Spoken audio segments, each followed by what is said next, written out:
Welcome to a special edition. This is a special early morning edition of the live show because in 3 hours and change, I'm going to go and help my friend. I'm going to burrow my friend into a new location. A friend of mine, a long time, one of my closest friends, is moving to a condo. He's bought a condo, which is a big friggin' deal here in Victoria because our housing market is absolutely insane. It's crazy. So he's been living downtown, and it's time for him to move. And while I think it's ridiculous that he's enlisting the help of a 42-year-old man such as myself to help him move, let's do it. So this is what we're going to do. And hence, we have a special early morning edition of the live show here. I don't want you backing up, computer, but I do want to check and make sure that we're streaming here. So we've got to click on Adam Quiney. Who's this handsome lad? Got some real authentic tea I've just brewed. Give that a sniff. It smells pretty good. Refresh this. I don't yet see the live. Oh, there it is. It's showing up now, and it says that I'm live, and that's everything I wanted. That's everything that I wanted. And I'm just going to, what do? Check T, I don't yet see the live. Yeah, there we go. Oh, there it is. Perfect. That's working. That means we got watchers. That's all that we care about. What is this? It shows a bunch of OV, LIV, YO. Oh, weird. I don't know what Facebook's up to. What do you like, Facebook? Doesn't matter anyhow. Who cares? We're live. It's Friday morning. Happy Friday, everyone. Good morning, Heather Beaton. I like that you used my full name. It felt very formal and lovely. It's been a good week. I'm slowly stepping back into, you can hear me perfectly. Excellent. I'm slowly making my way back into all of the structure that I was sort of in resistance to a while back. So this week we'll be getting up at 6, and then next week we'll turn it back even to 5:30. I can always tell that stuff's starting to work. If you want to get up early, the secret is to get up early, which sounds kind of obvious, but what most of us do is thanks, Heather. It's French terry. Which I think means it's like a towel-like material on the interior right there. It's very lightweight. So most of us, when we want to get up early, we're like, got it, I got to go to bed early. But if you go to bed early and your body's not used to that, you just lie in bed, not falling asleep. And then in the morning, you wake up and you're like, oh, I'm so tired. I'm just going to sleep a little bit longer and I'll go to bed earlier the next day, and then we'll get this all sorted out. And it never works because you sleep in, which then trains your body like, hey, we don't need to go to bed early. We need to go to bed at the same time because we got up at the appropriate time. So the secret to getting up early is like you kind of have to, at least for me, suffer through it a little bit. You got to be willing to make the commitment that no ifs, ands, or buts, I'm going to get up at this time over the next week. We get up, and then what I find happens is I go to bed earlier because I'm tired. And the nice thing about that is that you go to bed, you fall asleep faster, and I start to look forward to going to bed. And the way that works is that I have those days where I wake up and I'm like, oh my God, I'm so tired. But where I put my attention is on how good my sleep's going to be that night. I'm like, oh, I'm so tired right now, but I'm going to sleep so well tonight, and that's going to be awesome. The other thing that really makes a difference for me is finding a good fiction book to read. Not reading Wikipedia on this device, which is more commonly what I do. Well, not necessarily more commonly, but when I'm not currently reading a book, then I pick up my phone and I like to scan Wikipedia. That tends to be where I spend my time in the evenings. But with Wikipedia, there's no arc, there's no chapters, there's nothing like that. And it's that screen that's a bright light shining into my eyes. Whereas the Kindle book is, you can still get it lit, but there's something different fundamentally I notice about reading a fiction book on a Kindle versus looking at my phone. And what happens when I'm reading on my Kindle is it doesn't seem to interrupt the process of me feeling sleepy. That just naturally happens. I start to get tired as I'm reading, and then eventually I'm like, all right, time to put that away. I'm not even done the chapter. So anytime I really want to commit to resetting my routine and getting up early, The two things I make sure I'm doing are, one, have I made a commitment to myself to get up? Not a loose commitment, like a no ifs, ands, or buts. I'm going to get up at this time tomorrow morning. Not, I'm taking anything else off, non-negotiable. And then two, do I have a book that I want to read? Hey, Sharifat, nice to see you. If I've got those two things, right on. We've got Heather, we've got Sharifat here. Who are the other two people that are, who are these eyeballs? Look, I also found out I can do something here with, look, I can put names. Bam, Reggie. Maybe we'll talk about Reggie today, but for now, I'll take him away. So, having done that kind of introduction, I can talk about all of these cool things we've got. Hey, Vicky, nice to see you. I'm sorry we won't get to see you at the intensive, at least this year. We'll do another one. We'll be talking about sovereignty, coaching, God, spirituality, how all those things kind of tie in. We're going to talk about the energetic laws a little bit. I'll share what I'm kind of relating or working on with regards to those. We'll talk about the ways of leading up, and in particular, kind of where we could take more responsibility or how that gets in the way. I'll talk about avoiding being with stuff. And then finally, if we have time, we'll talk about this phenomena, which is that the language of transformation also tends to be used a lot in cults and structures that aim to take away your freedom and your sovereignty. So I'll elaborate on this later, but like if you watched or listened to the documentary Escaping Nexium, or have witnessed anything about Nexium, and if you've done any work with me or anyone else who's kind of got an ontological basis of doing work in the field of transformation, a bunch of complicated sounding words, but the point here is you'll notice similar phrases. Like in Escaping Nexium, they talk about being at cause, being the cause of your life and what you want to create, as opposed to being at the effect of your circumstances. Oh, I would totally make twice as much money if not for X, Y, Z. You know, my boss, my partner, my kids, the moon cycle that I'm currently in, my Gemini horoscope, whatever sign. You know, that's all stuff we can be at the effect of. Nexium talked about at cause a lot, as do I. And part of my commitment is to support my clients to be more at cause in their life. I'm using that language very intentionally, so too is Nexium, and yet we're, I assert, veering in very different directions. So we'll talk about what's going on there. Why is that happening? What's at play? Yeah, Heather, Heather's watched The Vow. That was on HBO, right? I think. And for anyone trying to find about Nexium, it's spelled a bit weird. It's spelled NX. How do they spell it? Nexium. I think it's NXIVM. They kind of made it Romanesque. It was a cult effectively led by Keith Raniere. And it got to the point where they were physically branding people and not holding them down and forcing that on them, but doing it kind of through mental coercion. And the way that ended up playing out is that these people chose into being branded. And then after the fact, we're like, what the fuck did I choose into? So like really some brainwashy, head fucky kind of stuff. So where do we start? Where are we going to start here?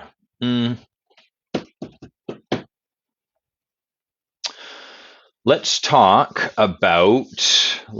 with the energetic laws. So the energetic laws are a series, I guess I should bring them up. I think I've got them here. I've got them written out in my Roam app here, which has all of my everything. I keep everything in Roam these days.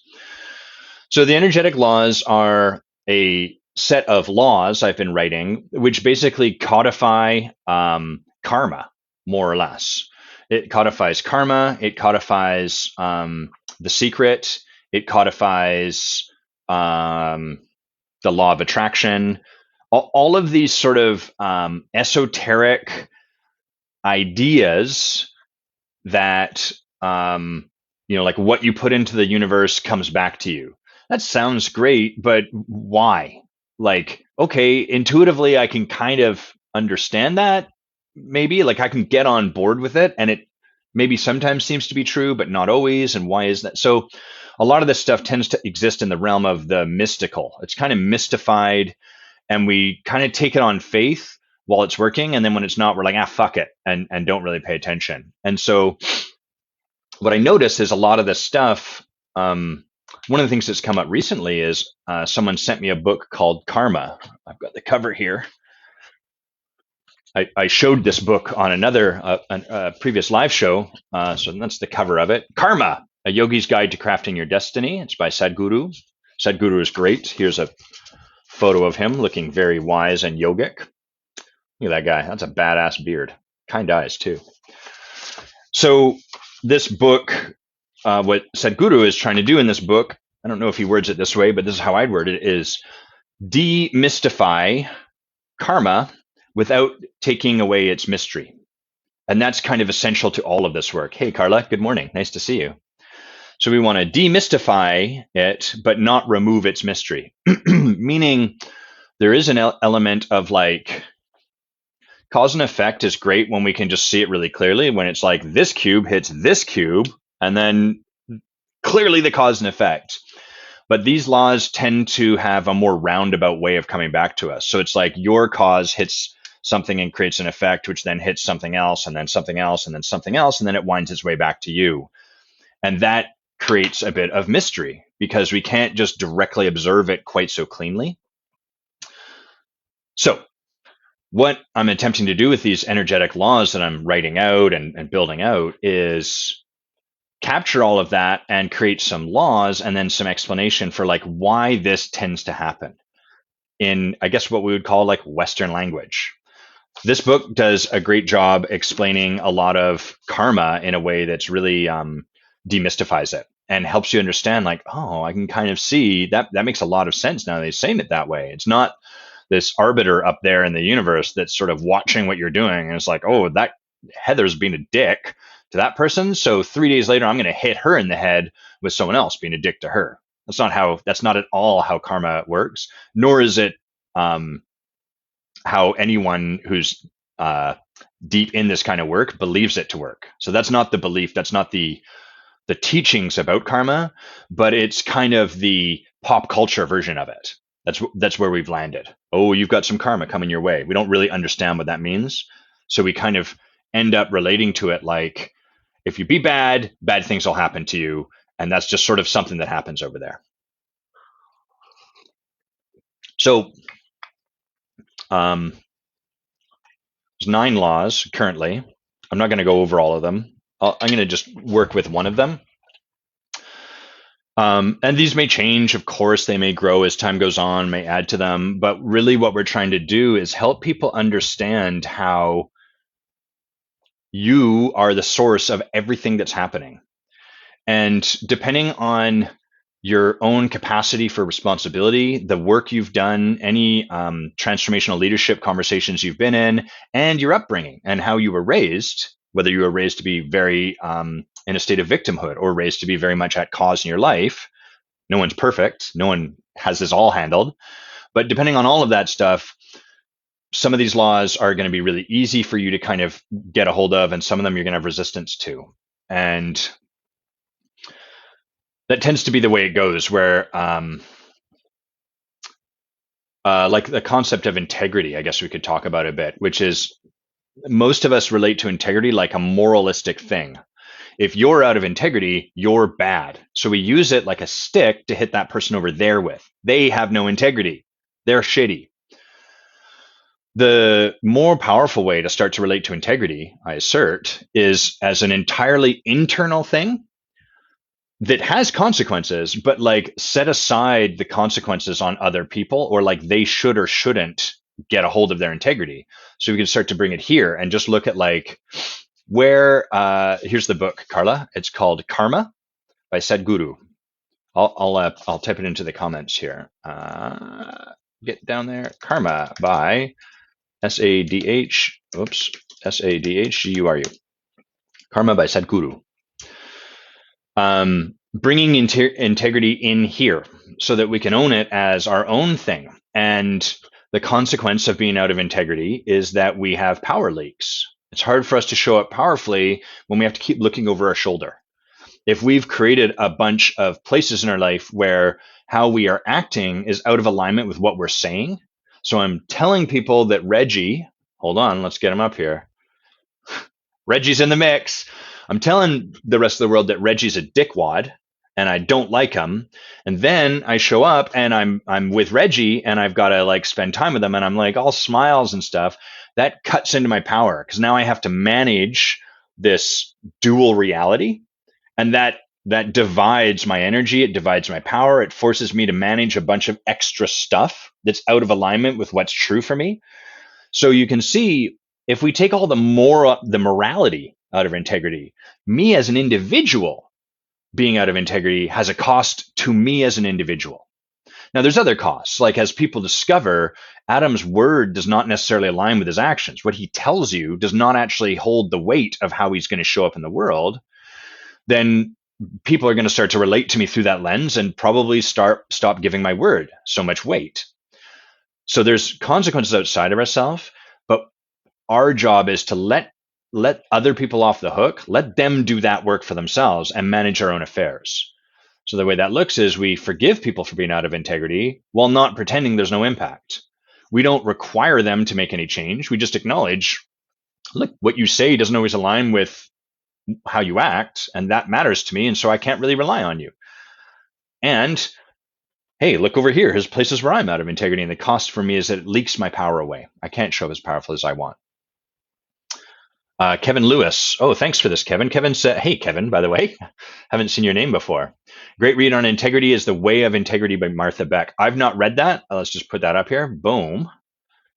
The Way of Integrity by Martha Beck. Thanks for that recommendation, Kevin. Can you share anything, like anything that came from that you really got from it? The one book I really liked on this subject is called The Speed of Trust by, I believe it's Stephen Covey Jr., the now deceased Stephen Covey's son. I think he wrote it. And he talks about how as trust erodes in an organization, things slow down. We become less efficient. I can't just say, Reggie, can you do this? And Reggie goes, totally. And then I can trust Reggie to do it, conduct my own affairs, and then come back to our agreed upon deadline. I start to trust Reggie less. That's part of the impact of us having a breakdown in our own integrity. There's less trust available. So then I say, Reggie, can you do this? I go to do my stuff, but now I have to stop 3 days in and come back and be like, Reggie, are you doing that thing? Because I no longer trust him. So that's another great book. And hey, let's put this, The Speed of Trust by Stephen Covey Jr. So there's another good recommendation. Kevin, thanks for spawning that. And Carla, you're welcome. And Heather, oh my God, I see that a lot. The Reggie dumping over there, and then the, hey, Reggie, love you. How you doing when he shows up? And then, of course, we don't trust that person. So there is always an impact to our breakdown in integrity out there in the world, but it's far more powerful for us to let other people, it's not our business whether or not they are or are not in integrity. That's hard for us to get to.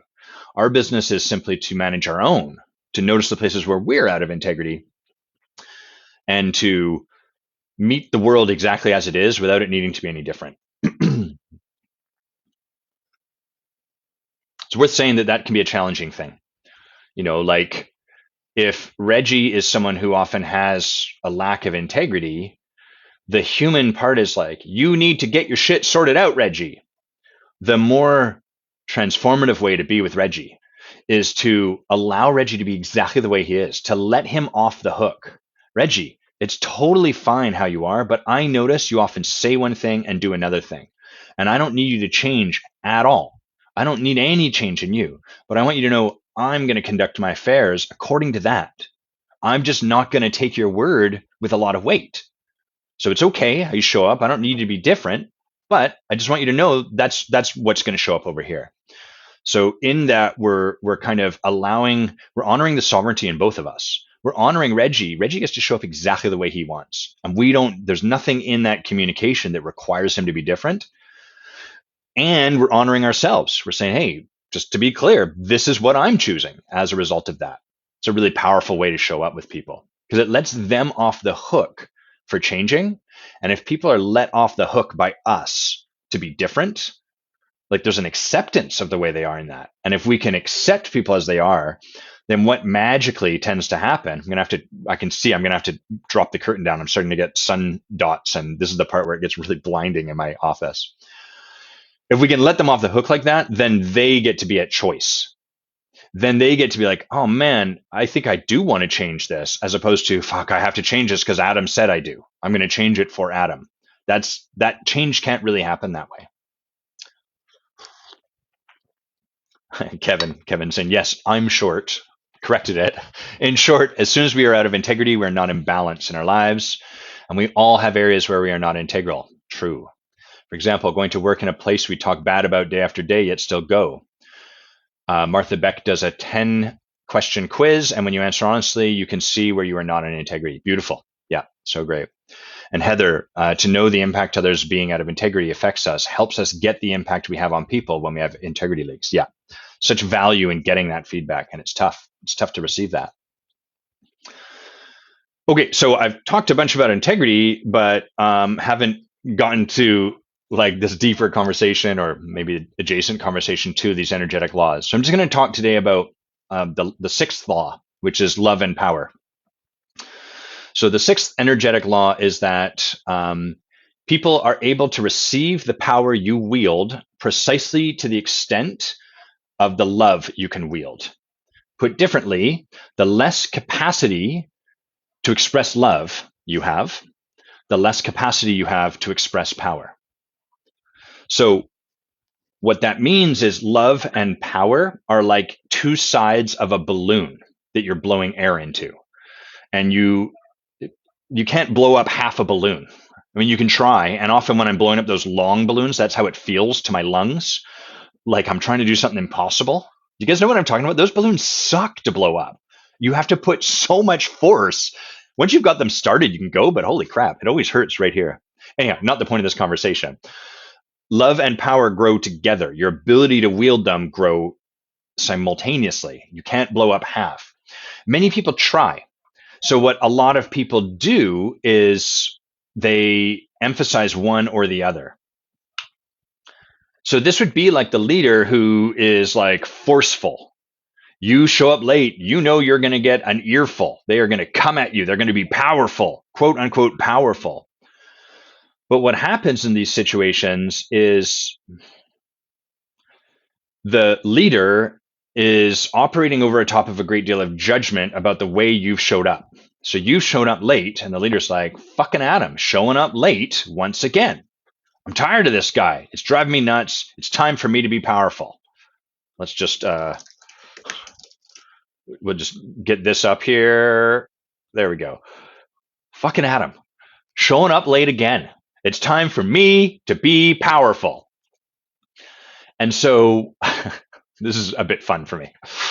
And so this person comes at me, right? Adam, you've been late twice in a row, 3 times in a row, maybe whatever. What's the deal, man? It's time for you to sort this out. Calls me out in front of the whole meeting room, et cetera, et cetera. We could argue that's powerful, right? They're taking a stand, and a lot of coaches will. A lot of coaches don't understand this energetic law. Maybe I should. I'm just going to put up energetic law number 6, love and power. So it's clear what we're talking about here. So many coaches will, Heather, no. Many coaches, many leaders will sort of relate to power through this lens. They're like, yeah, it's time for me to be powerful. I'm going to drop the bomb. And it's edgy for them. And it feels kind of like, yeah, I'm doing something new.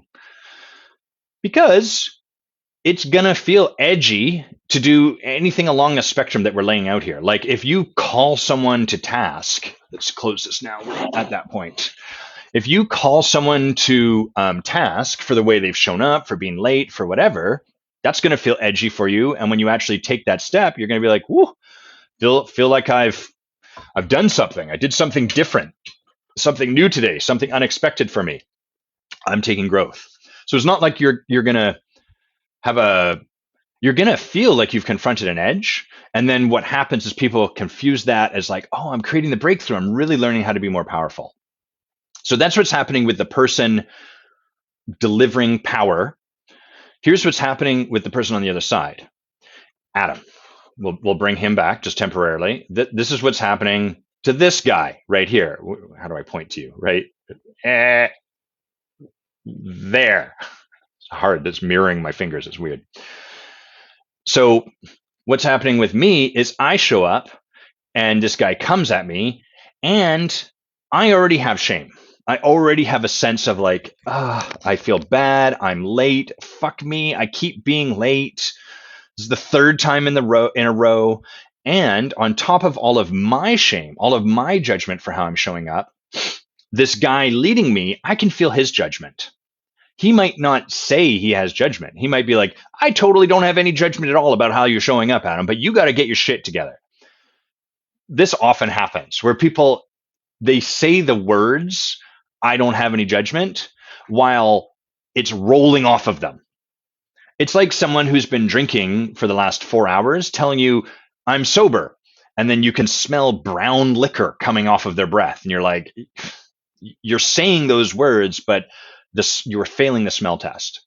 The same thing happens with this often. So people can't see their own judgment, or they're just insistent that like, no, I'm fine. They're oblivious to it. And so I feel this guy's judgment of me. And then I'm met with the forcefulness, the powerfulness, as they would call it, but really it's forcefulness by which they're calling me to task. This often happens, by the way, in coaching arrangements where the client shows up, and part of the way the clients learn to be is like kind of nasty or nitpicky or nothing's ever good enough. And so they bring that to the coach, they bring that energy at the coach because that's what they've learned to do in their life to stay safe. And then the coach decides it's time for me to be powerful over top of their judgment of how the client is showing up. So it happens in coaching, it happens in leadership conversations. The person, the recipient of this kind of powerful coaching, whatever, feels that force, but they feel completely unaccepted. They're buried under their own judgment and then the judgment of the person delivering this feedback over top of that. So they're getting a double dose of that. And when that's what we're met with, when we're met with judgment on top of judgment and then force applied, we get buried. What happens is we curl inward, and we tend to do one of two things. We either flagellate ourselves, so we fall on our sword and writhe around. I know, I fucking suck. I hate this about myself. I'm so sorry. I'm such a loser, right? That kind of energy. Or we receive it, but we flagellate the person. Fuck you, fine. Yeah, I'm going to listen. I'm going to be a good boy, but fuck you, seriously. Who the fuck do you think you are? We come back at them. And we may not do it overtly. We may do it internally in our head. Sort of like the way if anyone has children, your children can like stand and watch you and listen while you reprimand them, but you know inside their head, they're like, fuck you, fuck you, fuck you, fuck you, fuck you. That's just the theme song going on in their head as this happening. So you can be forceful, but you can't be powerful. And when I say powerful, what I mean is powerful in the sense that you are able to affect change. Powerful in the sense that you are able to have an impact that moves someone or something forward. That gets totally missed. And in fact, all of your attempts to be powerful over top of this this judgment, this inability to love someone as they are, ends up just re-wounding them. The person then hates themselves further. And then as a result of their self-loathing, they like try to just like completely change their behavior without getting down to the core of what really may be going on. And so then they're like layering strategy over top of strategy over top of strategy without getting to this thing down here that would really make a difference. And then it all compounds itself. So what really, now I'm going to talk about that same situation where we're still going to be powerful with that person, but we're going to bring love as well. And the way that it begins, the way that loving someone begins is getting ourselves to the place where they've done nothing wrong. This person's shown up late 3 times in a row and they haven't done a damn thing wrong. There's nothing wrong with the way they're showing up. They haven't failed.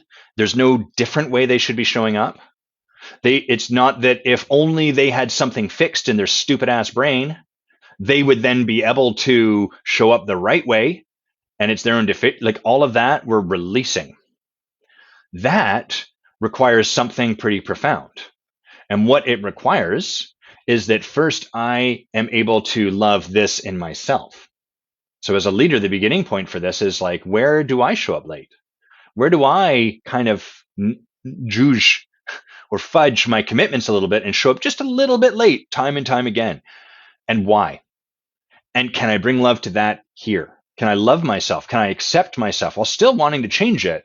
But like, hey, it's okay. There's something at play that has me show up that way. Can I love that version of myself? Can I have room for him?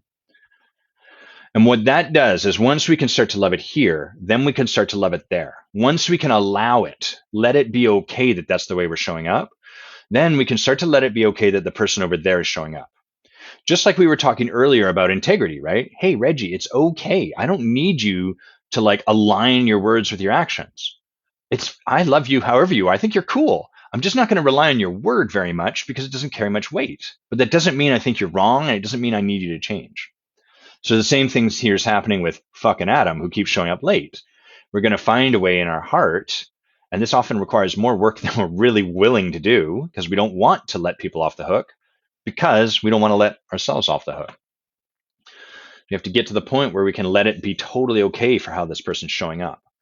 And from there, we can begin by holding a space of love in the face of their self-judgment. So the way this would go is that they would show up and they know they're late. Everyone knows they're late. No one shows up and is like, wait, what? I'm 3 minutes late? We're already started? That's weird. I thought I was perfectly on time. I mean, that happens sometimes, but rarely. Rarely is that the case. Most people show up late with a fuck me. Fuck me, I'm late again. So they're going to show up rife with their own judgment, and we're going to love them. Hey, how's it going? Oh, I'm sorry. It's okay. Everything okay at home? Anything you need? So instead of jumping on top of them, you're wrong for this. We're not pretending they're not late. We're just giving them space for it. Oh, you're late. What happened? Anything you need right now? Do you need a breath? Do you need to take a couple moments just to get yourself sorted out? And in doing that, we hold a clearing for this person to start to unfold themselves, for them to start to open back up instead of flagellating themselves. So energetically, what happens is that this person comes into the space already folded in on themselves, hating themselves, beating themselves up. Their posture energetically is like this, ready to take lashes on their back. You can't be powerful with someone who's folded over like that. All you can really be is forceful. The alternative is to be loving. So we hold that space. We don't pretend something's not there. We don't step over it. We just hold the clearing for love to be in the space, meaning acceptance for what is. Okay, got it. You're late. Totally makes sense. Are you open to a conversation around this? And as that person starts to open back up, then there's the opportunity for us to make a difference with them. And that's where power can really be delivered or meted out or wielded. So there are many leaders that are loud and forceful, and many of them are doing so over top of their own self-judgment, and then that judgment projected out onto other people. And what happens is while they're forceful, there's very little power behind that force. Think of power like a drip of water landing on a rock every day over millennia, and how slowly but surely that water wears away that rock. That's power. There's no force. It's not forceful. We could pull out a power washer and blast that rock, but that model for power kind of helps us see this through a different light. And that's what this law points you towards. It points you towards the fact that if you want to be really powerful as a human being, you have to learn how to be more loving. And every step of the way where there's more power called for from your leadership, there's also more love. So the beautiful thing about this, if you choose to take this on, is, hey, you're committed to being a powerful leader. Great. You're going to have to learn how to be more and more and more loving of yourself. And from that place, more and more and more loving of the world. That's life-changing if you're willing to take it on, because it means that you're going to start to have more freedom, more space, more energy for yourself because you're flagellating yourself less. And it means that people are going to find you a safer place to land. And from there, they're going to be more willing for you to make a difference for them. So that's the energetic law of love and power.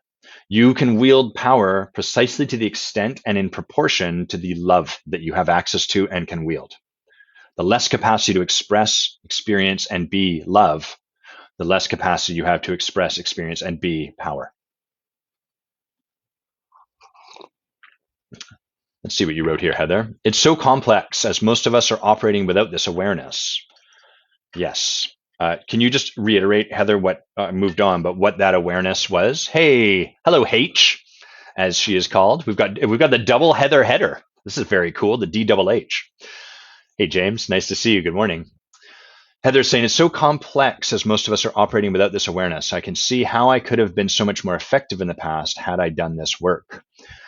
And I'm doing it now, so I'm impacting those today that I work with this awareness. Yeah, we're not aware.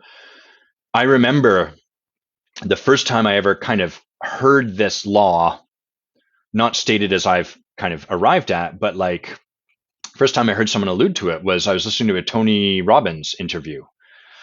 And he said, if you love someone enough, you can say anything to them. And I was like, oh, got it. And then what I did was over top of being closed to love, over top of my judgment, I would say, look, I love you. And then I would say something shitty. Forceful is a better word. I'd say something forceful. So I wasn't actually loving them. I was judging them. Then I would layer the words I love you over top of my judgment. So I'm saying one thing, but who I'm being is the opposite of it. And then try to be forceful over top. And it's taken a lot of support from my coach to move through this stuff and to start to notice how unloving I'd been to myself and then consequently how unloving I've been to other people. And to slowly move that stuff out of the way and to find my way back to, oh, hey, Bay. I'm sure it does sound familiar. Find my way back to, Bay, how dare you? Find my way back to love. And from there, start to really see, like, oh, wow. The funny thing is, if you really, really, really love someone, you can say anything to them, and anything you say to them will be powerful. So the more love you can wield, the more you can truly love someone, and both of you have that experience, meaning you feel in your deepest of hearts how much you love this person exactly the way they're showing up, and they feel loved by you no matter how they're showing up. The more that's in the space, the more profound and the less force is required. So often when people are like, yeah, I'm being powerful, I feel so powerful, often they're going in the wrong direction. It's not that in the moment their feeling isn't like, yeah, I was forceful, I did this thing, I was powerful. It's just that that's missing the mark entirely.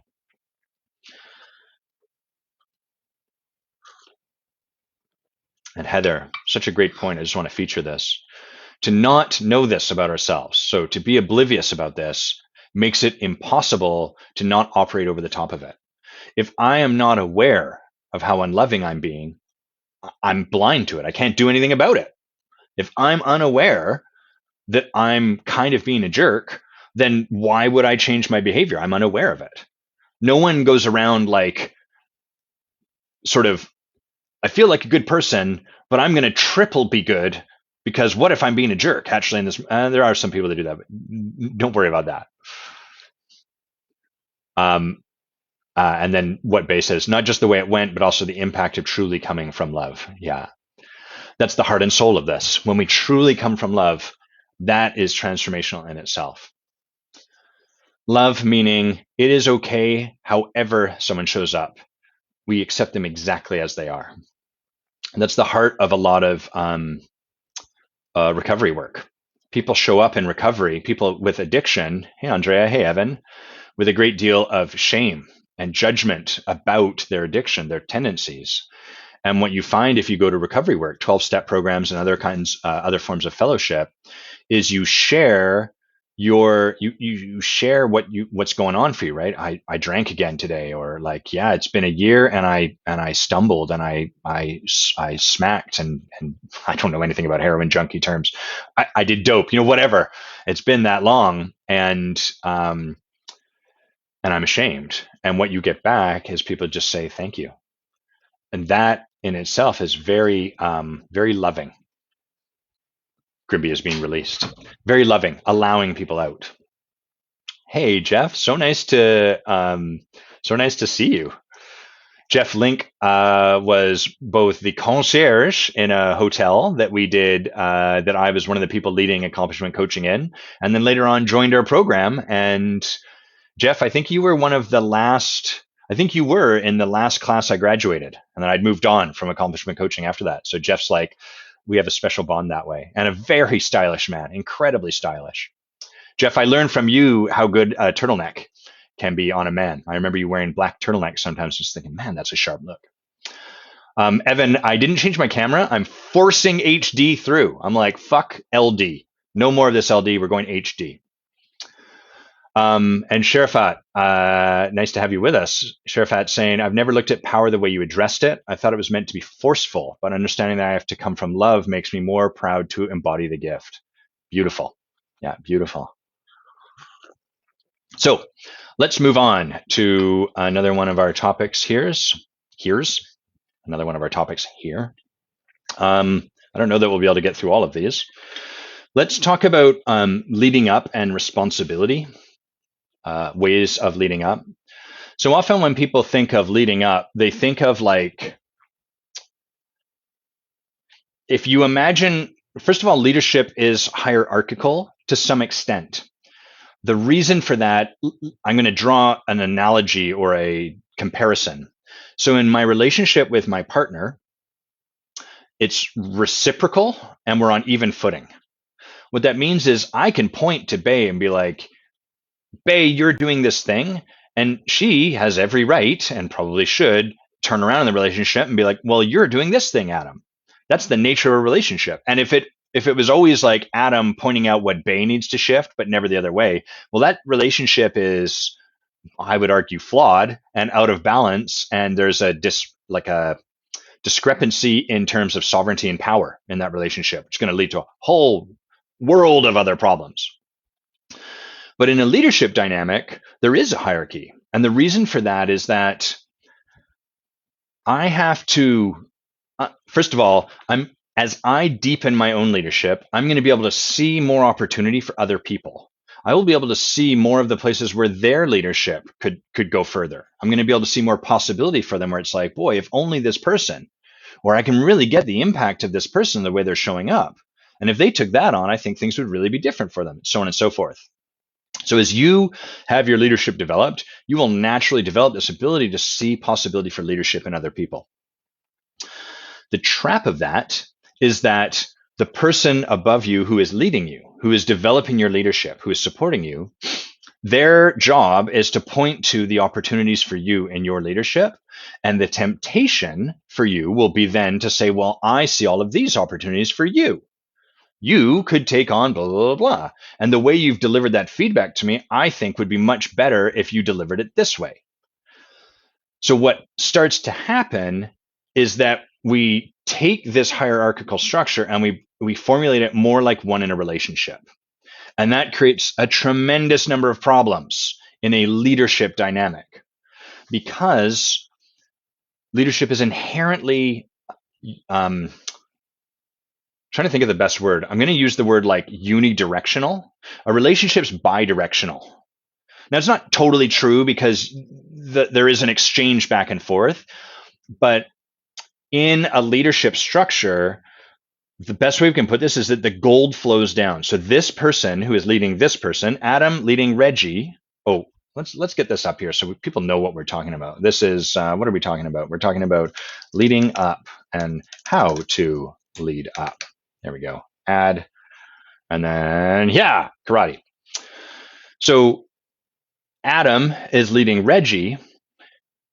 As soon as I provide an opportunity, feedback, possibility, etc. for Reggie, as soon as he starts to turn around and go, well, Adam, I actually need you to deliver your feedback better, Reggie now has a way out.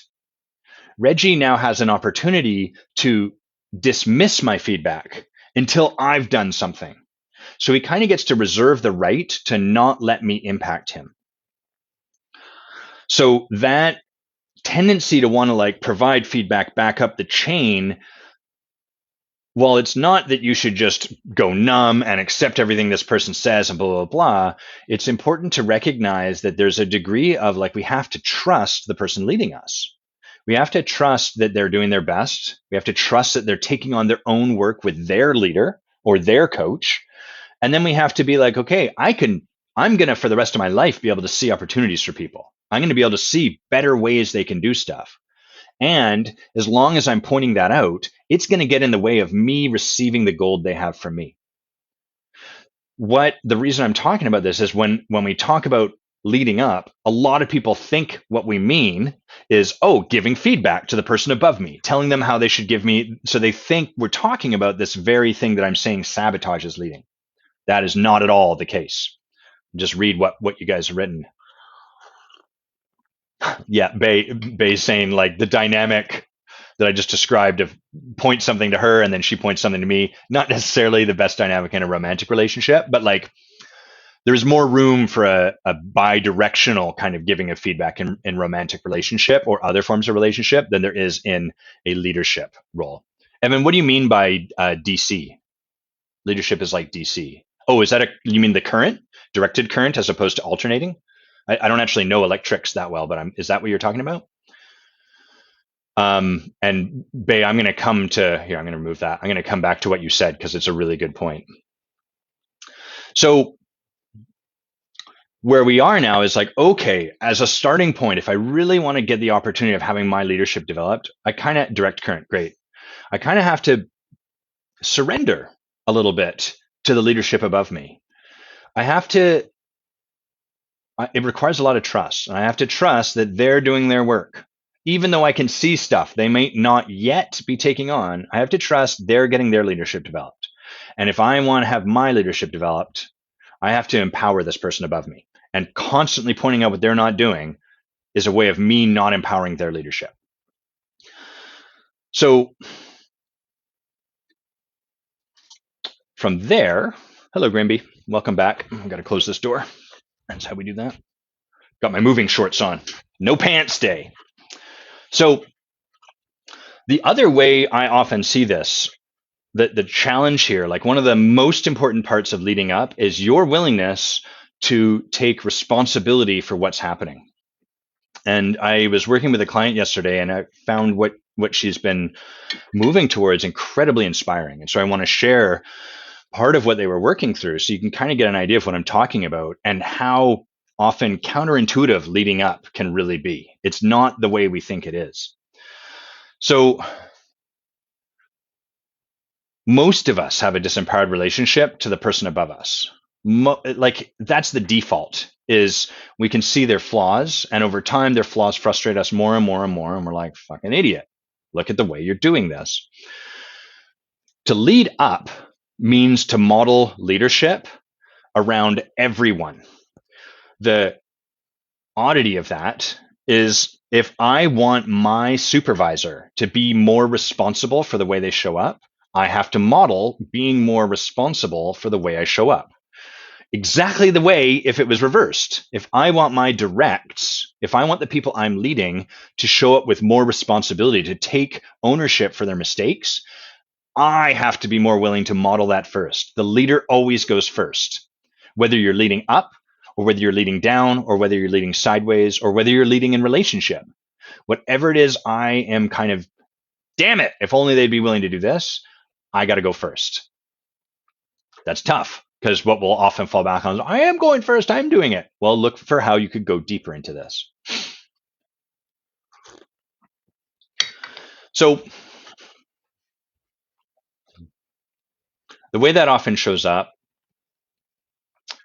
well, I'm going to talk about what my client was working through, which was they could see all of the things that the person above them was doing wrong. And they could acknowledge like, oh, that's so annoying the way they do this. And like, I just have to suck it up. And I know that they're doing this because they distrust me and they think I'm stupid and blah, blah, blah, blah. Super understandable place to be, right? Like your boss is asking you the same question 3 times in the same meeting and you've given the same answer. I'm not stupid. Why are you treating me like I'm stupid? Very easy to then just hold that on the person above us. In order to start leading up, we have to let them off the hook. Notice that that's a theme, hey? A lot of letting everyone else off the hook and putting ourselves on the hook. So by letting them off the hook, the way that begins is we say, hey, what if what they're doing is perfectly justified? What if the way they're showing up has a completely valid reason? And I may not be able to see it, but that's where I'm going to stand so I can look over here. I'm letting everyone else off the hook so I can put myself on it. I'm putting myself on the hook for responsibility and leadership. And for this client, it's taken a while for them to get here because they've had a tremendous amount of blame.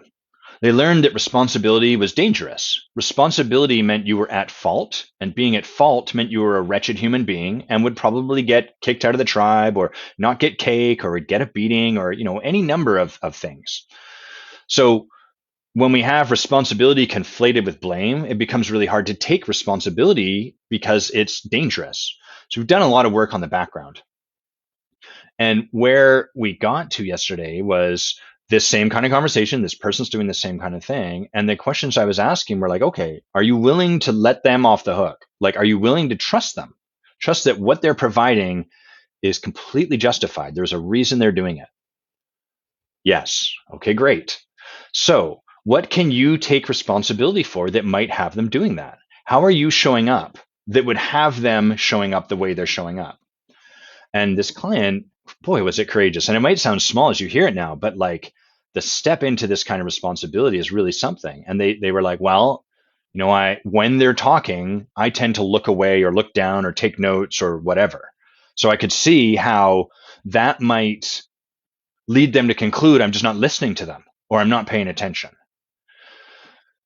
Can you see and hear the power in that shift? So small, but this client is taking themselves, they're putting themselves on the hook. They're taking a look to see like, oh, wow, that behavior drives me bonkers. But can I see how I'm the one causing it, how I might be contributing to it?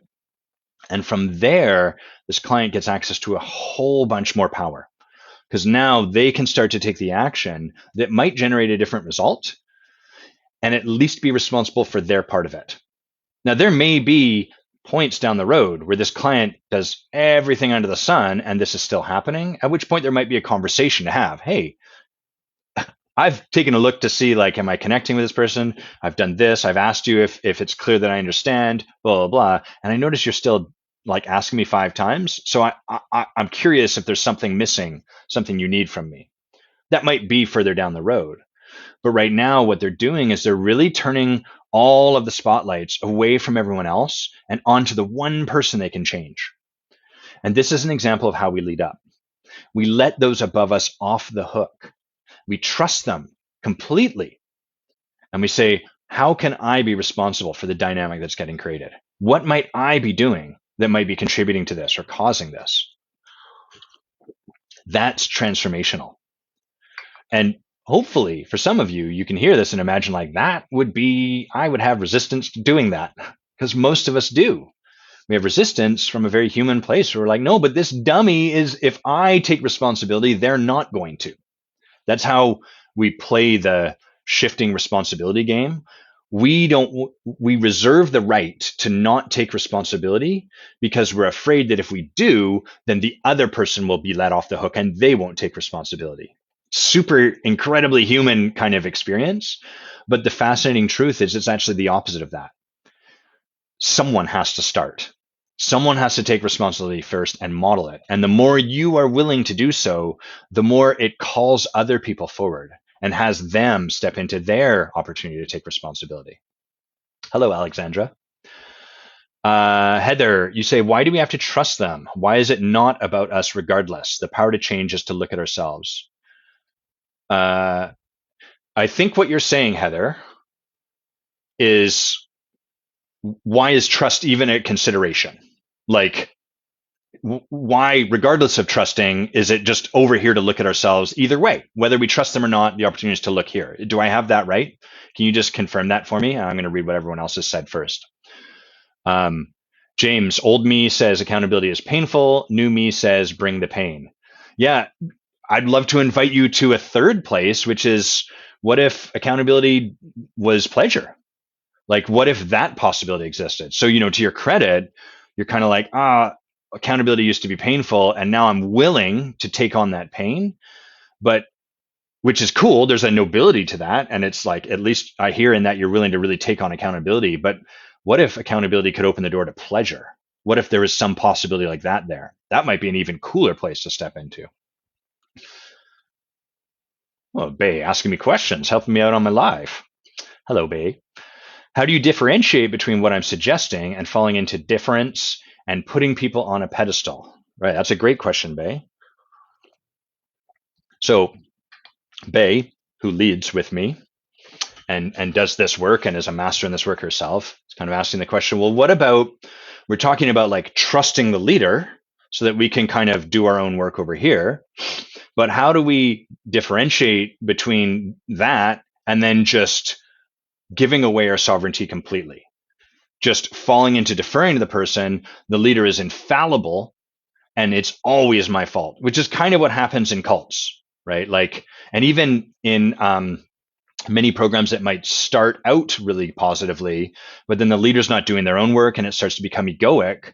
And every question you bring, like, hey, leader, it seems to me like you're doing something pretty, this feels really wrong. And they're like, they turn it back to you as an opportunity for you to see your own stuff. Well, how can you see that, blah, blah, blah. And you're like, I don't know, it seems like you're being sociopathic here. So that's a challenging place. And that's the tension that always exists in transformation. Is on the one hand, we have to trust the person above us if we want to get the gold they have to offer. And on the other hand, there is a point where if they're not doing their work, then it's going to become problematic, right? Like, there are many, many people leading and coaching that don't work with their own coaches, that have very little training, or that took like a 4-month course and then that's the end of it. And they're like, the rest I've learned from experience, which is fine in a field that is primarily informational and educational. But in a field of transformation, that's an ongoing process. You don't become transformed. You don't get woke. You are continually in a process of transformation.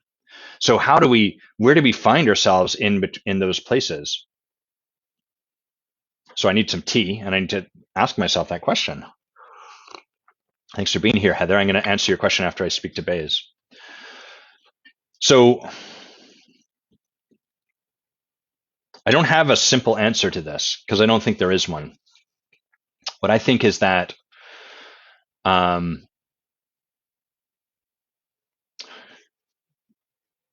part of this lies in the responsibility of the leader.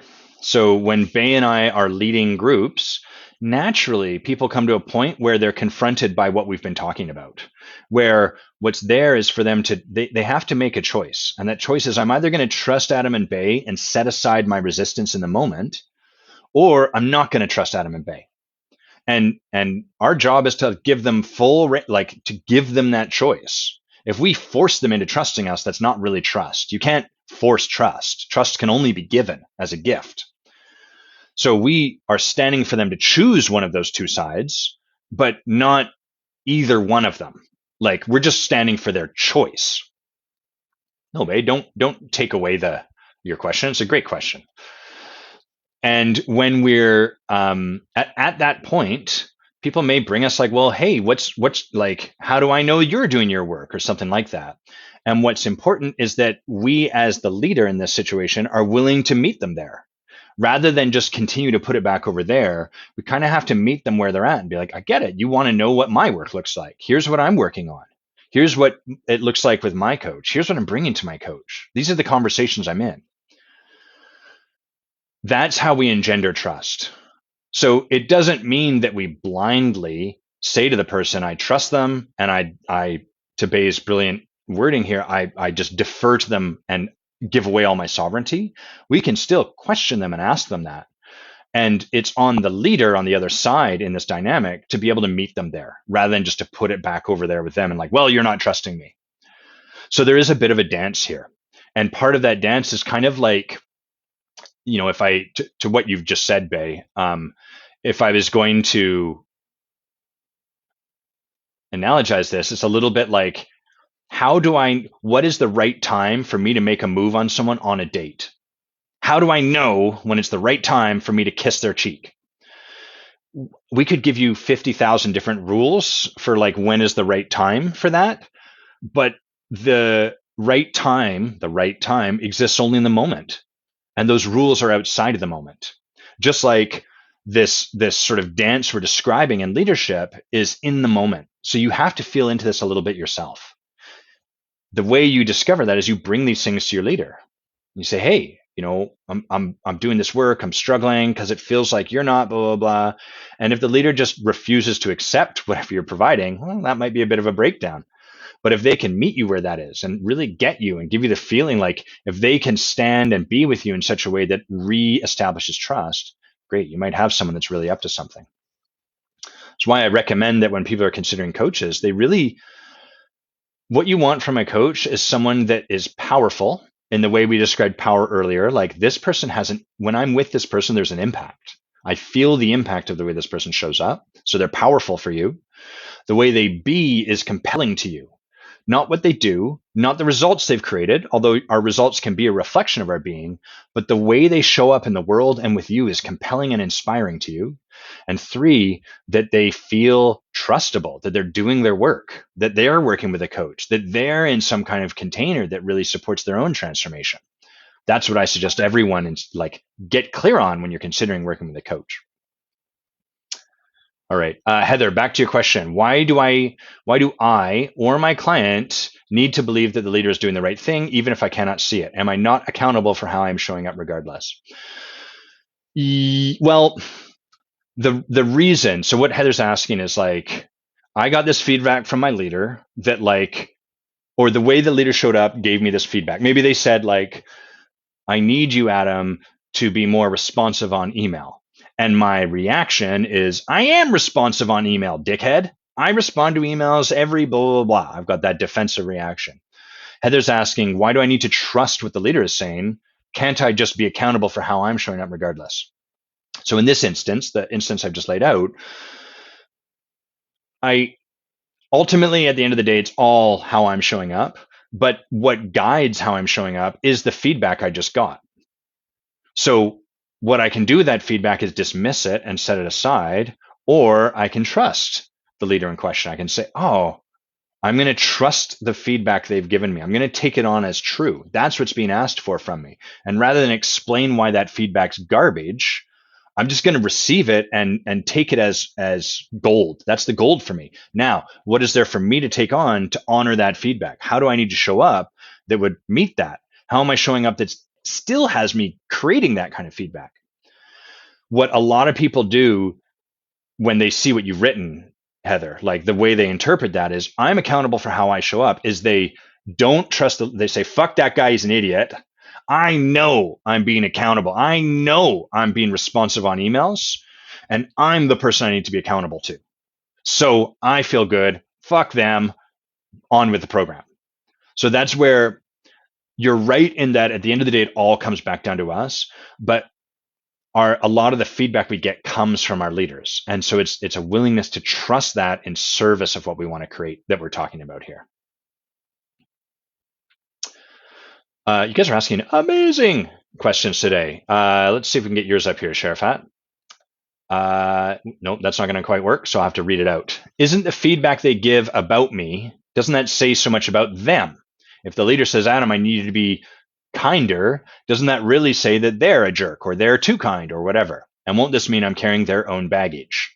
Like, do I have to take everything they say as a thing to work on? Can it just be about me listening and imagining how stressful it would look to take every responsibility?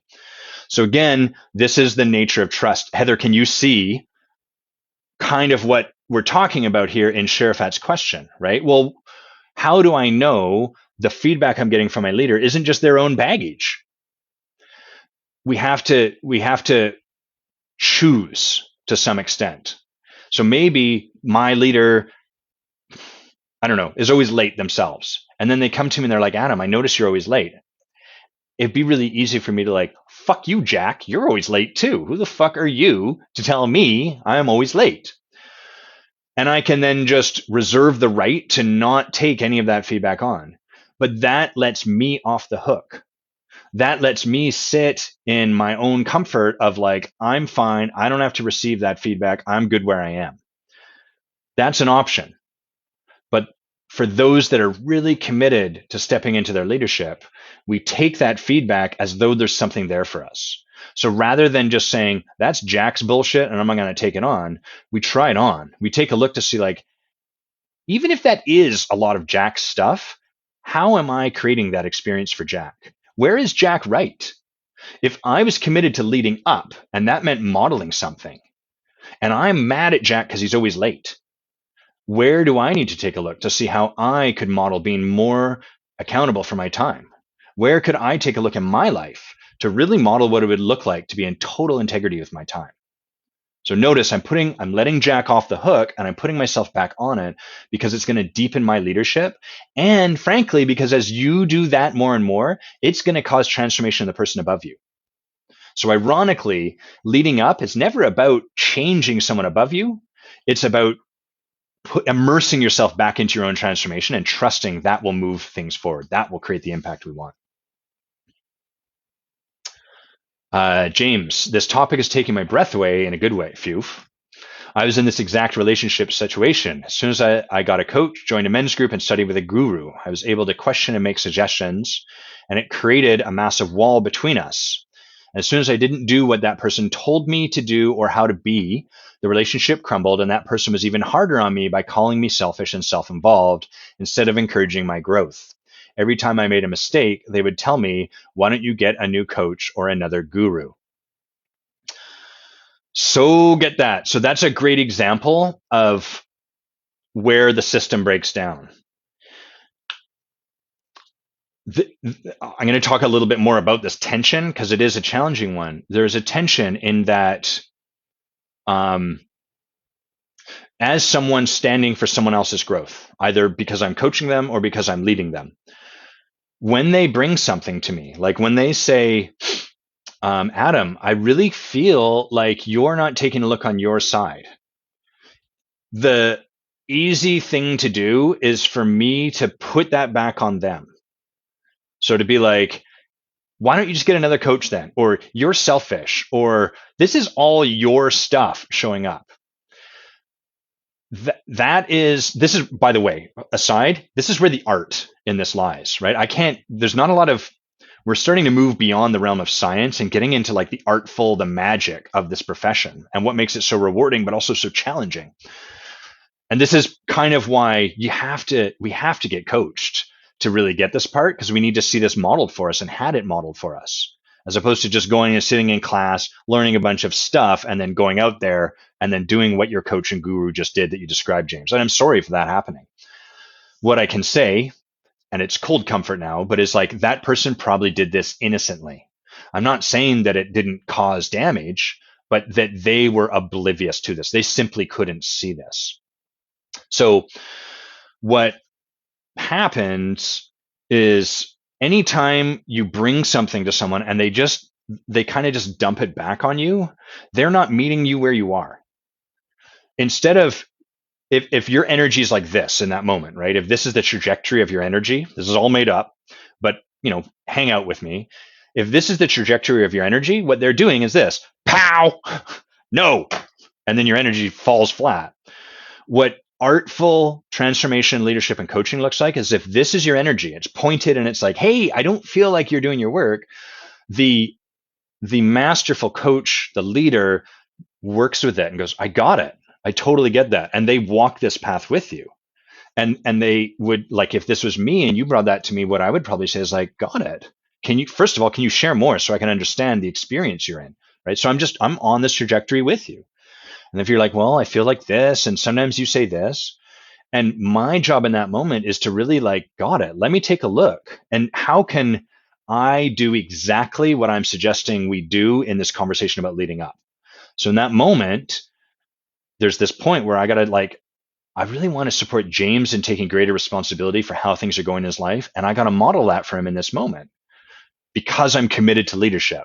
So be like, okay, got it. So your experience is that I'm not really taking a look on my side and I'm kind of dismissing what you're bringing. Do I have that right?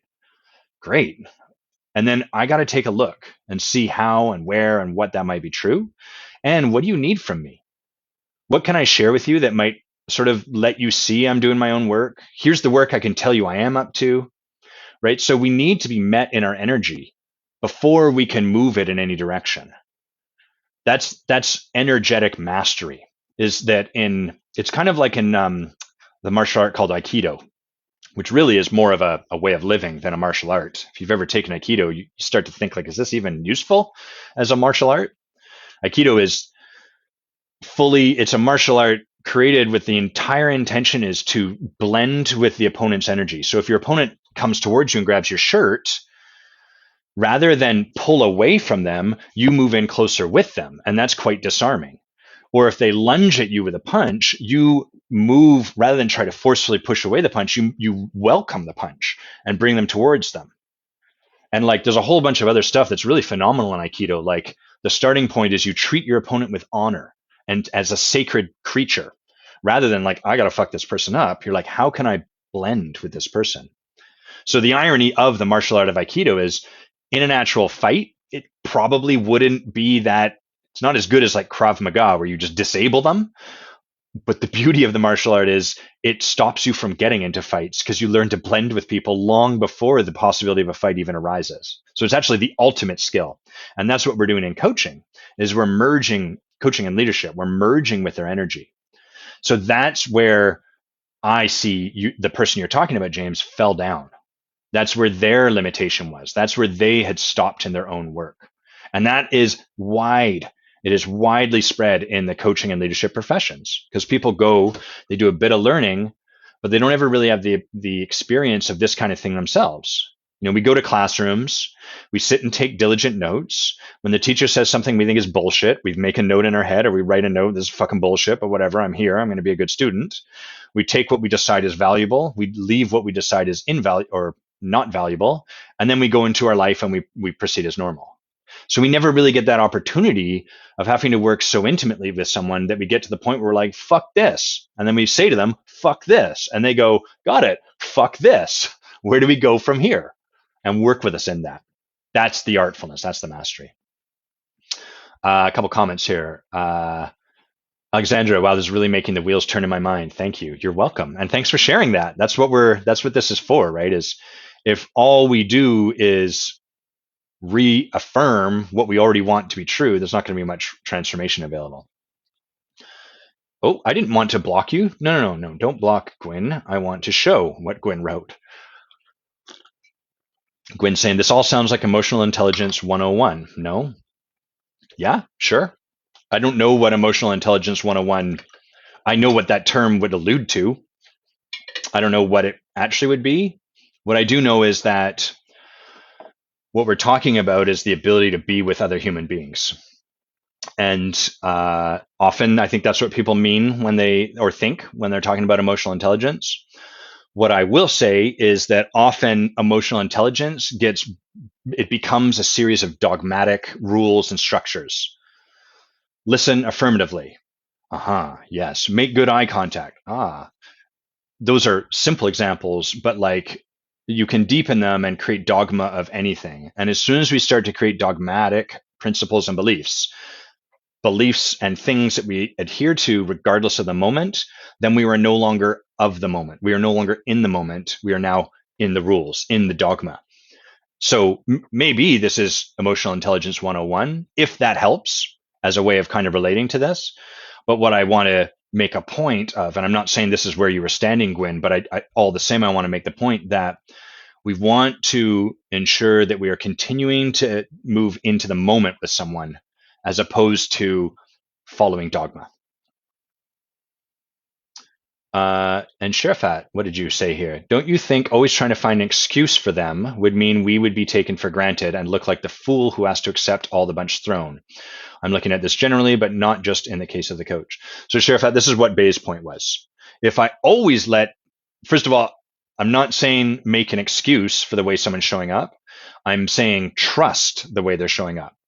So if We are in a structure, and we have decided I'm going to let this person lead me. That's the first decision we have to make.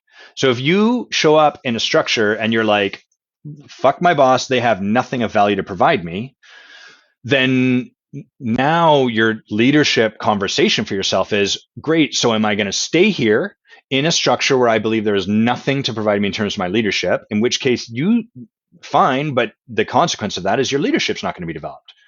Or am I going to go find someone that does really, that I am willing to trust?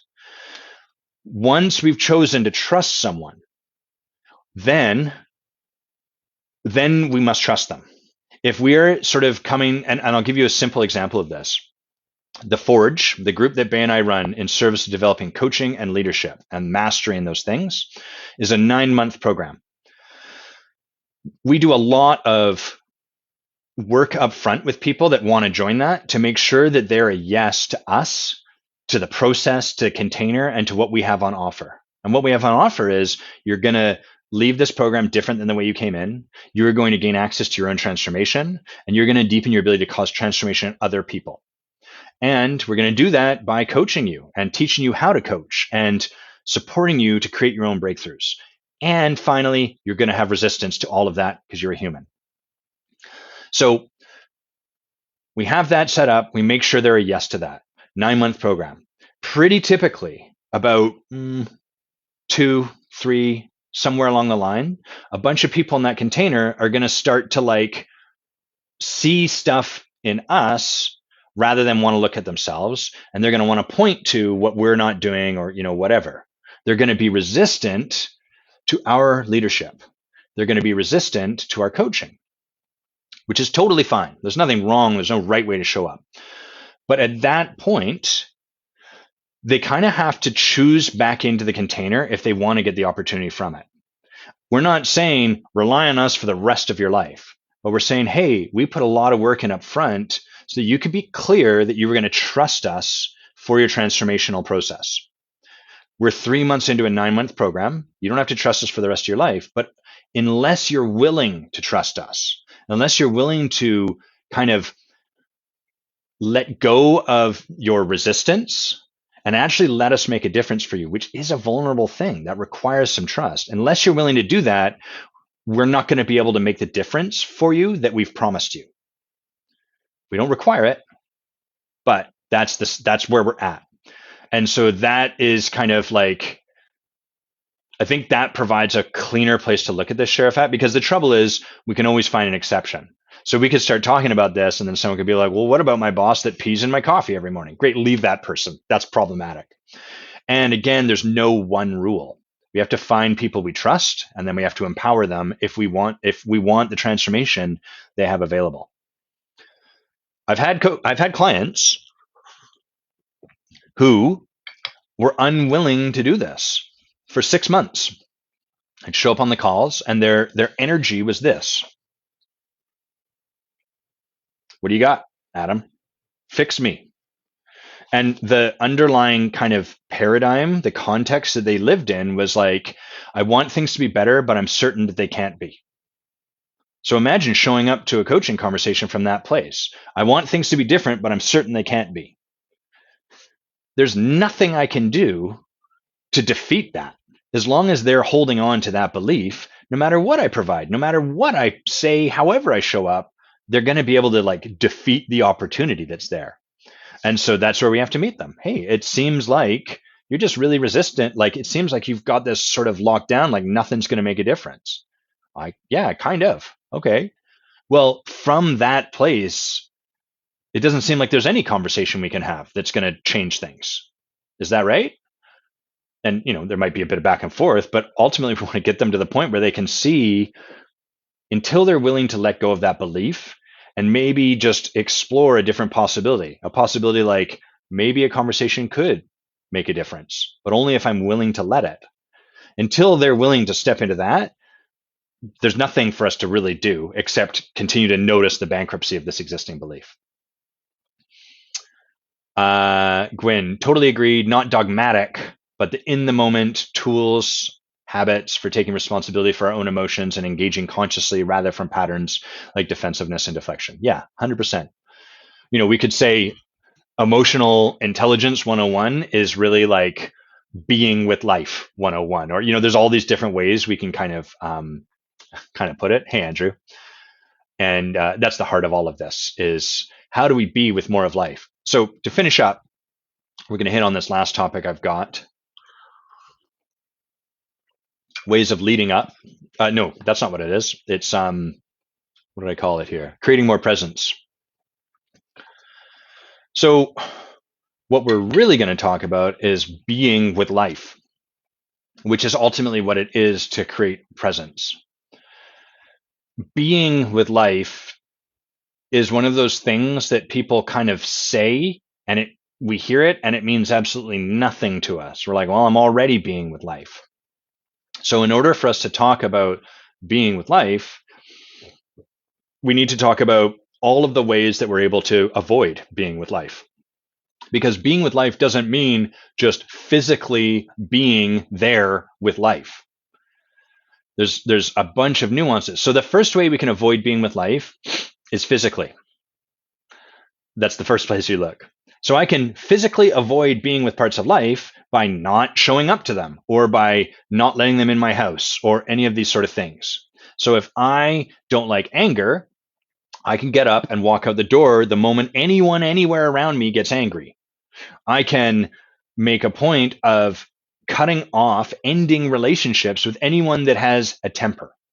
I can disconnect from my parents. My parents are lovely, but figuratively, I can disconnect from my parents. I can avoid going to any events that have the possibility of people getting. I avoid going to all political events because people tend to get angry at those. So I don't go to those. I don't go to protests, and I definitely don't go to riots. So those are all ways of physically avoiding being with some aspect of life. Anger is one of many aspects of life. There's all the abundance of life. So you might have a challenge being with striped shirts. And so you would avoid coming onto this live because sometimes I wear stripes. You would avoid going to stores that have striped shirts. Or you might want to avoid being with like really loving people. And so you would remove those people from your life and, arrange your life accordingly. So that's the first way we avoid being with. And that tends to be the end of like how we think of being with or not being with life. So when we notice like, oh wow, I really need to go, and like I don't have any relationship with my anger, and I heard Adam do a live about this, and so I want to go and practice being with more anger, the first place we tend to look is like, great, I'm going to go and physically be with more anger. I'll be around angry people. I'll go to that political event. I'll watch it on TV, whatever. I'll physically put myself in front of it. So then we get to the next way that we can avoid being with stuff, which is we can avoid being with it like in an emotional sense. So what we do is we be with it intellectually, but we don't be with it emotionally. So I would go and I would sit with you, but I am only here from the head up. You would get angry at me. This is like a lot of the practice of law is kind of like this, like anger, but it never lands anywhere below here. It just lands in the cold, calm, reflective world of rational and logical thought. So that's a great way. It's a very effective way to be with something without letting it impact me. I'm kind of physically being with it, but energetically or emotionally, I'm disconnected. This is often what's called disassociation. So you can children, victims of abuse, often learn this, especially like now I'm talking about more extreme forms, but we can learn to do this with very lowercase t kind of trauma too. Just a gradient of how much it becomes ingrained in our body and the extent to which it's happening. But like if someone is forced into something they don't want, they physically have no way to escape. So they escape up into their mind. So we can escape into fantasy. We can escape up into daydreaming.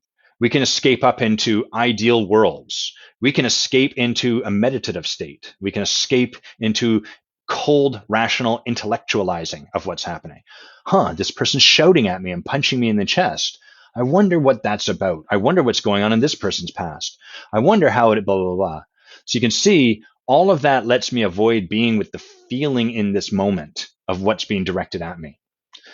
I'm not advocating that you go and suffer through abuse. I'm simply using that as an example of some of the ways that we can avoid being with life. Now we've got physical avoidance, we've got kind of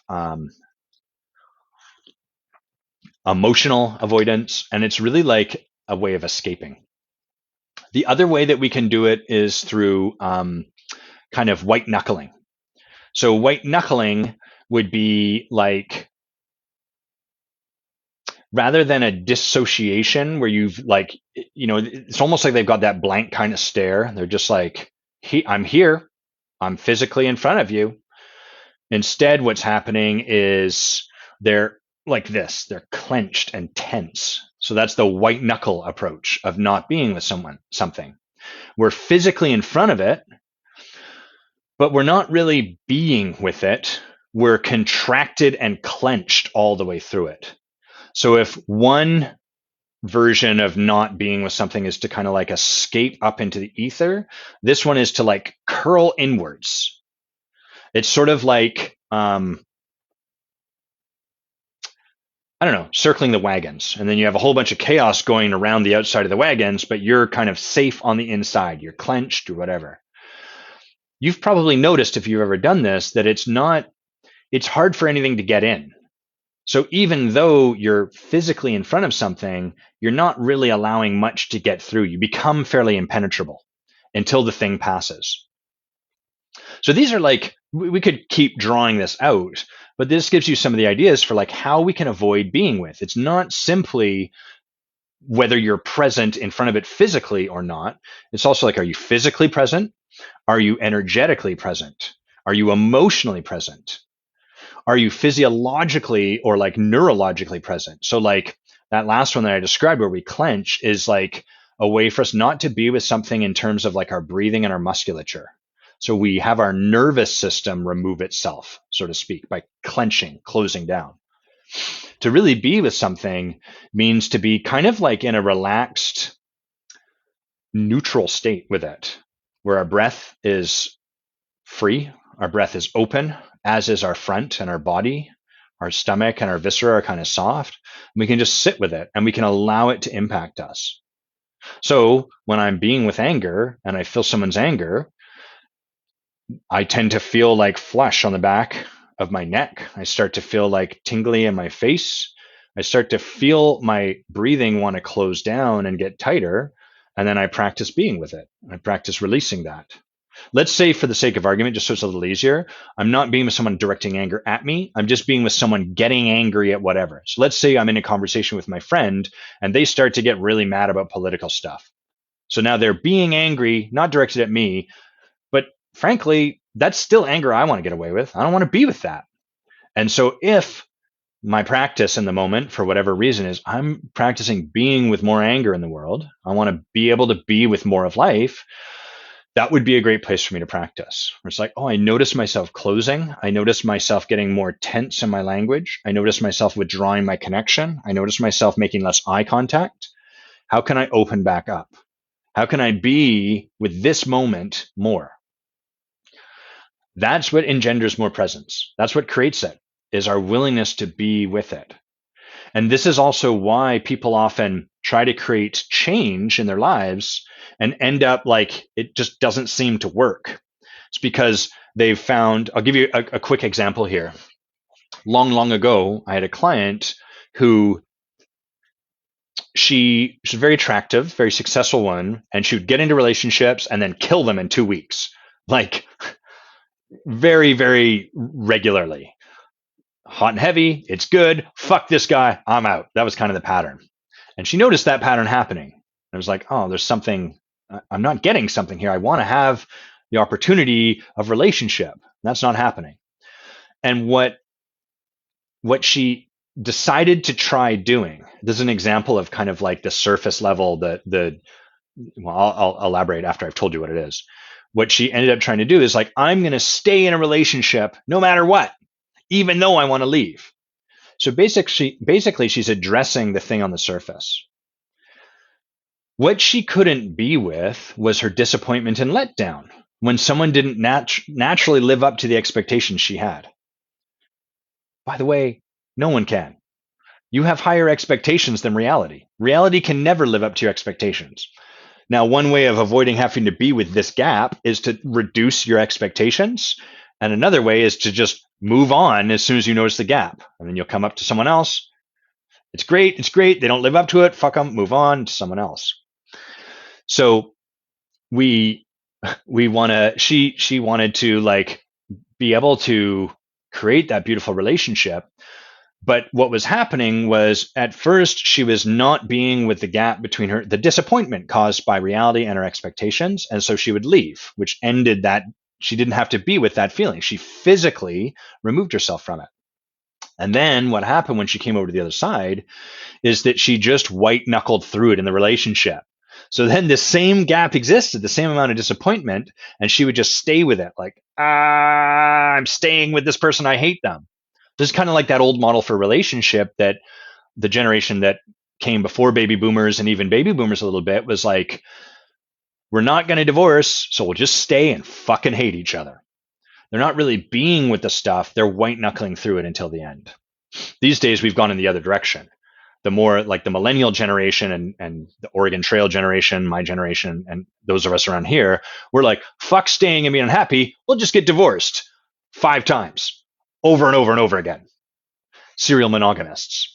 So in both cases, we're not being with something. And this is why a lot of the change on the surface often falls.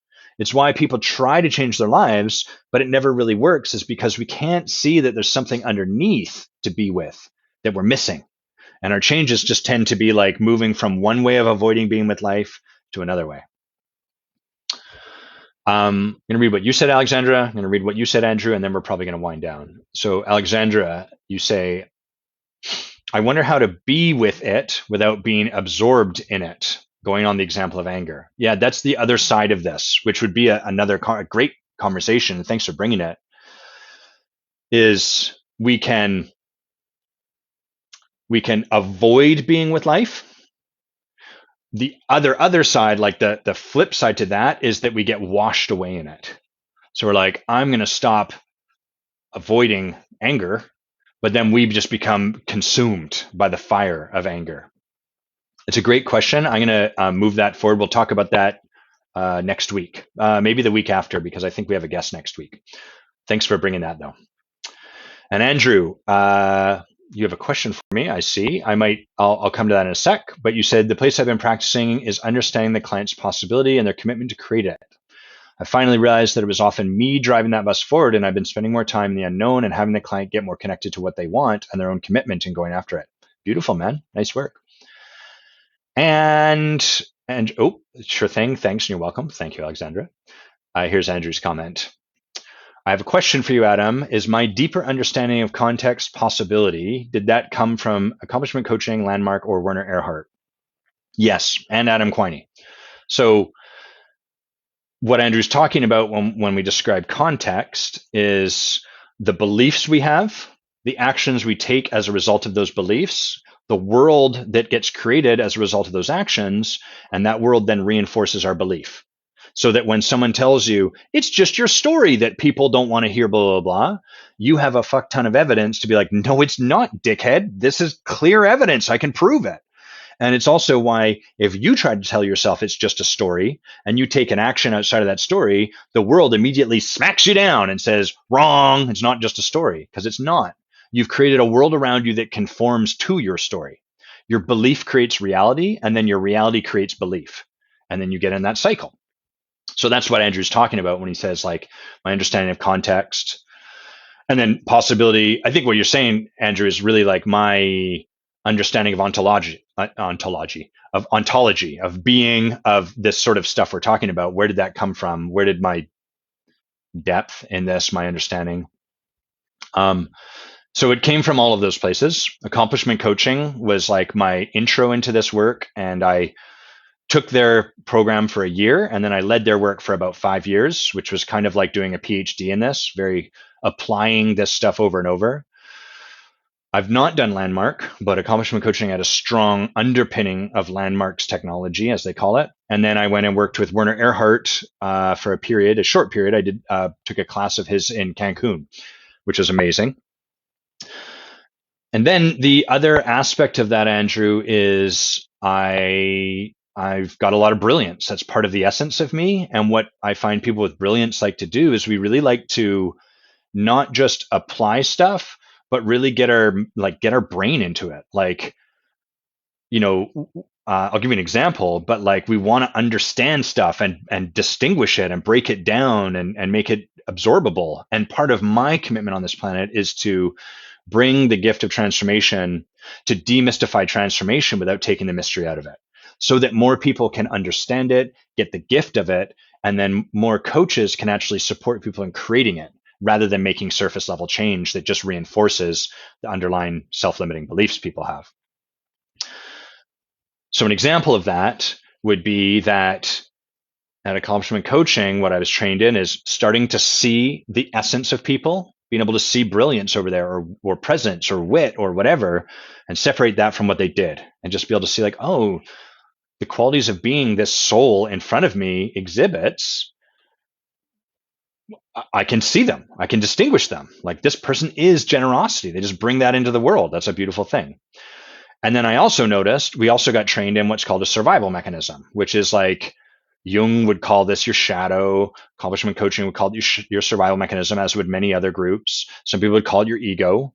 Your survival mechanism is the stuff you've learned to do that helps you get through those moments when you're confronted or avoid them altogether.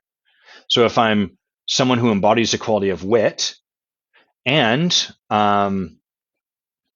I might have a survival mechanism that makes a joke out of everything. And that way, I don't really have to be with the sadness at a funeral because I can just make light of it.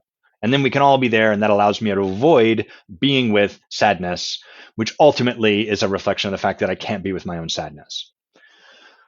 As I sat with that, I started to notice, like I practiced with this stuff, Andrew, and I started to notice, it's really interesting because to me, accomplishment coaching kind of approaches those two things separately. But what I'm noticing is often the survival mechanism I notice in people is kind of like the opposite of who they actually are. And I started to experiment with that. So I'd notice someone was really flaky. And then for a period of time, flaky, like they never held a commitment or that, you couldn't rely on them for anything. And so I was like, it's funny. I noticed what's the opposite of flaky? Well, it would be commitment. And so I would practice with that. I would just take a swing with someone and be like, my sense is who you are is commitment, and be really impactful and moving for them. And I was like, wow, it really hit something there. And then from there, I started to ask myself, well, why is that? Why is it that commitment occurs as flaky? And as I started to ask these whys, experiment, play with them, think about it, distinguish, et cetera, I started to build my model for ontology up, which is like, oh, who you are is X, and then you learn that's not enough or too much, and then you learn to overexpress or underexpress it, which creates the two shadows. And then from there, build those up and all of that sort of stuff. That's right, Andrew. And we all of this is described in Who Do You Think You Are, which is the book I just finished editing. We'll probably have about 5 rounds of proofreading, but I'm hoping that I'll go through. I'm feeling pretty confident. The book's going to be out before the end of the year, that's for sure. And I'm hoping sooner than that. Okay. You guys are awesome to spend time with. What a cool way to spend Friday. Grimby over here, just giving himself a scratch. He's been itching for like the last 10 minutes. Hope you guys have an amazing weekend. Alexandra, thanks for that conversation. I'll talk about that next week. Thanks everyone for your questions, comments, the feedback, everything you've brought into the space. Makes it so much richer to have your contribution. And I hope you can hear that beyond the confines of this square that we are in right now. I hope you can really hear every time you bring your voice to any space, it's a contribution. Not everyone will relate to it that way, but you can. You can hold yourself as a gift and then continue to offer the world that gift. So please take that away from this conversation today. Practice offering yourself as a gift to the world. And thanks for absolutely being a gift to me this Friday morning. Have a great weekend, everyone. Peace.